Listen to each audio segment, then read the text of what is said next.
Hey, everyone. He's Tyree Smith. I'm John Michael Hoefling, back again on this fine Friday for another Frenzy Valentine's Day edition. Yes, sir. You gotta love it. Yeah, and what do we love, Tyree? We love basketball season. Yeah, we love basketball season, but it's winding down. Soon, there won't be any more Frenzies to be had until football.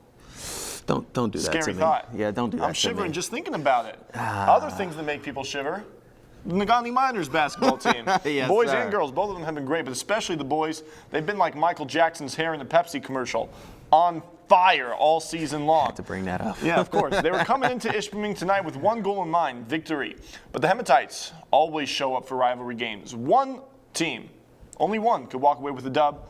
Let's find out who. Hems Miners, always a good rivalry, always bringing us good games. We're going to start this one in the third quarter. Nagani up 14. Then we're going to go up even more. You know what? Jason Waterman told me he likes it when I sing, so there's Waterman going the distance. He's going for speed, and he's going for 2 points right there. I like that so much, I think I'm going to do it again. You spin me right around, baby, right around. Jason Waterman, right around. I don't know if I like that, but keep going. Tyree, it doesn't matter what you think. Ishpeming, they were trying to get back into this one, corking it, kicking it out to Ben Pruitt. The three from the wing, a swish, a sweet sound. Right, Tyree? Yes, sir. Breck Bell driving right through the sea of maize, yellow, whatever color you want to call it, it's a pair. However, Nagani was just too tough all night. For every point the Hematites gathered, the Miners seemed to get a point and a half. Drew Lindbergh dropping the pull-up J right there, but Jackson Sager, he's not one to be outdone in transition. Take a look at this, going all the way right against Pruitt, the bucket and the foul, the hoop and the horn completing the three-point play. Miners continue their incredible season, 76-46 the final.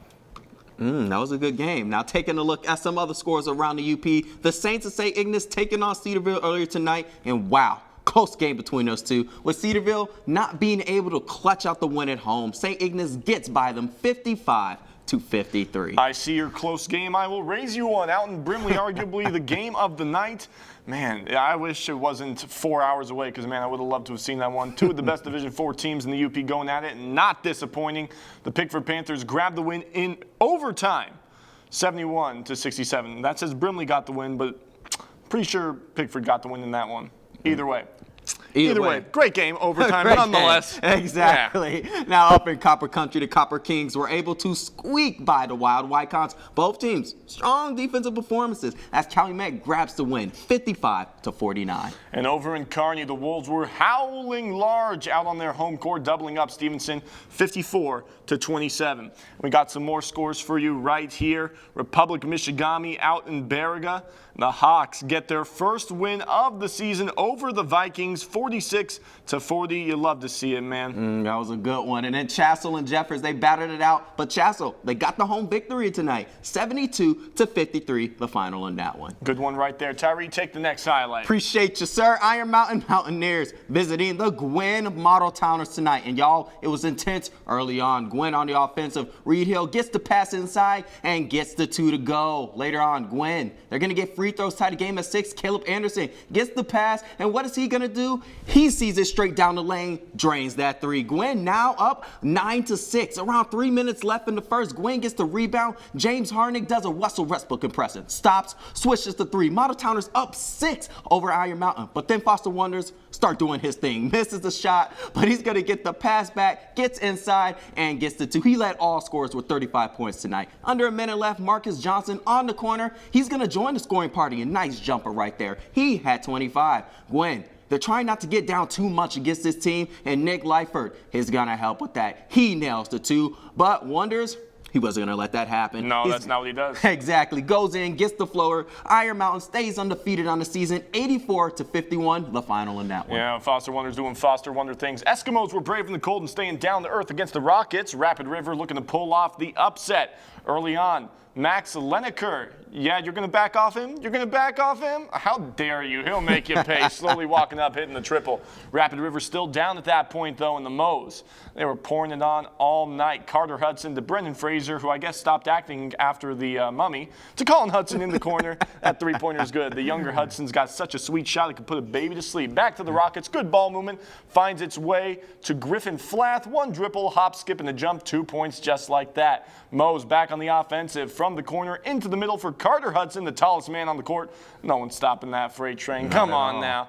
He gets in for a pair as well. ESCANABA was ahead all night, never let their guard down, even up 20. Peyton Fidel, swiggity swooshity, the corner three. The Eskimos handled Rapid River nicely, 73-41.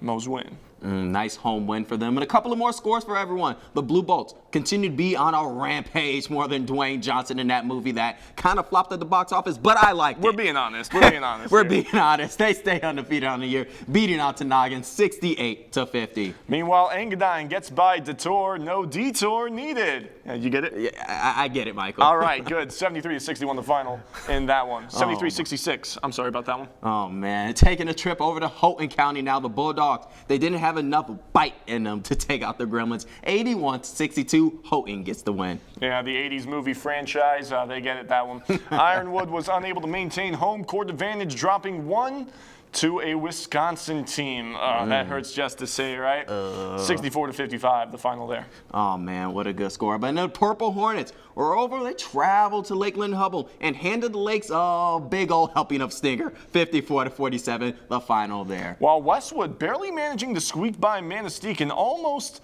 a surprise upset. The two teams played each other last week and Westwood won handedly.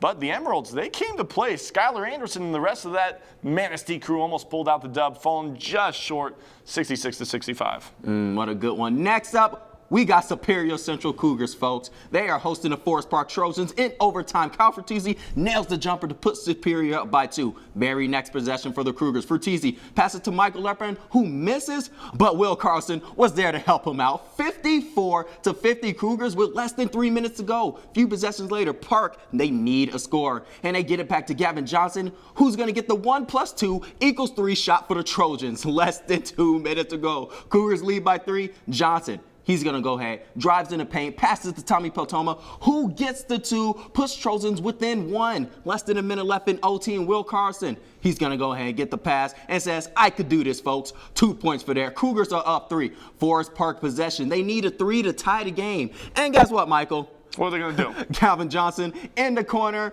Bang, folks. Game is tied at 58 Calvin Johnson, clutch. Exactly. Few seconds later, Tommy Showers. He's going to get the pass, hits the 2 and 1. That would do it, folks. Forest Parks wins a tight one in OT, 61-58. Oh, Tommy Showers. Man. Showering all over. Showering the points right there. Showering the love, We man. tried way too hard for that analogy. Out on the east side of the UP, Newberry was hosting Sheboygan, but Sheboygan bounced their host 66-44 the final over Newberry. What a good one. And elsewhere on the east side, the Blue Devils were majorly devilish tonight, still in that home court, feeling from Rudyard, grabbing the victory 62-50. And meanwhile, out in Rock, the Munising Mustangs rocked Mid-Penn's world-winning 52-35. Kane Nebel, 23 points for Munising. That led all scores.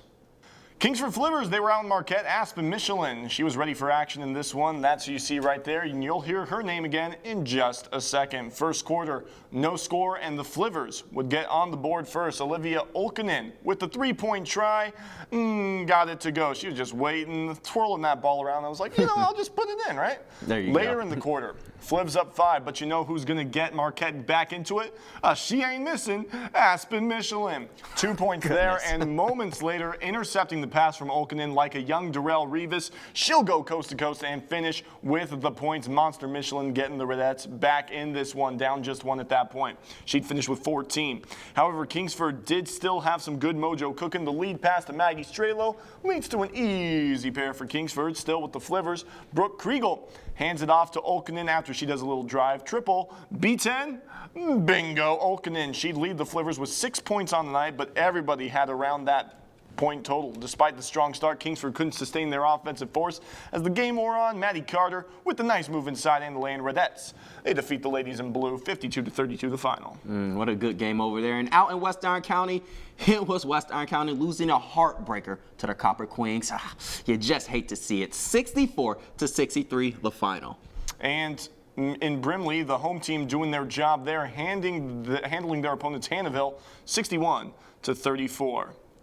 And meanwhile, we also got to talk about the game that we just saw. Manistee, the Emeralds hosted the Westwood Patriots, and the road team, Westwood got the victory, 66-35. Tessa Elise had 22 points for Westwood, followed by Madeline Koski with 18. Got to make sure we throw that in there. A little bit of a mix-up right there, but we still got it. Exactly. We're professionals, folks. That's what we do. That's what we were hired to do. We're not just professionals with basketball. We're also professionals with hockey. So, Tyree, take hockey. I appreciate you, sir. The Bemidji Beavers. I always get that name wrong. That was an incredible try. Yeah, I always get that name wrong, folks. Bemidji Beavers visiting the Wildcats on this Friday showdown. Wildcats, they're trying to get out the corner, but it's going to be stolen by the Beavers, and Aaron Miller hits the shot for the goal. Wildcats, they just got caught off guard. Bemidji was able to take advantage of that. Later on, Bemidji, they're going to try to score again. Well, I mean, that's what you do in hockey. Exactly, that's the point.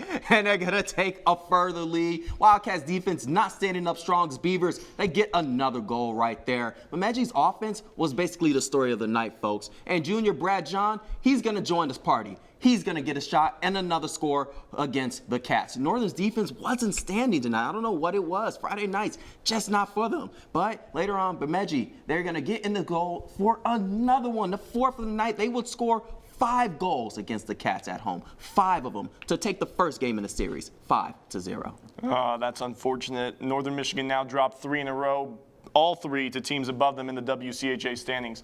As for Michigan Tech, they get it done. 2 goals in the third from Raymond Bryce and Tommy Peratino lifted them over their opponents.